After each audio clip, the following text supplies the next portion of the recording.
जब कोई अवतार अपने ही आदि स्रोत के सम्मुख खड़ा हो जाए तब वो युद्ध शस्त्रों का नहीं, धर्म और मर्यादा का बन जाता है।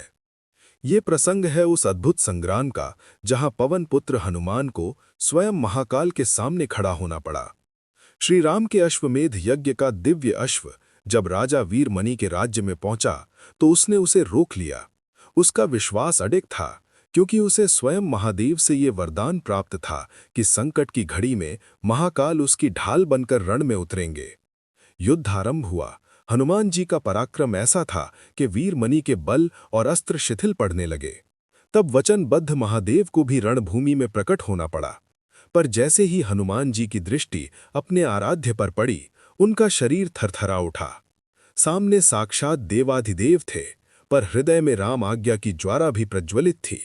हनुमान जी ने शीश झुकाकर कहा, प्रभु, आप मेरे प्राणों के भी स्वामी हैं, पर मैं श्री राम के वचन से बंधा हूं, ये युद्ध टाल नहीं सकता। और तभी ब्रह्मांड ने वो दृश्य देखा जो युगों में एक बार भी नहीं देखा गया। महादेव के त्रिशूल और दिव्य अस्त्रों के सम्मुख हनुमान जी ने कोई शस्त्र नहीं उठाया। उन्होंने केवल राम नाम का स्मरण किया। राम नाम की गूंज से आकाश, पृथ्वी और दिशाएं कंपित हो उठीं। उस नाम की शक्ति के आगे स्वयं महाकाल के अस्त्र भी स्थिर हो गए। तभी श्री राम स्वयं प्रकट हुए।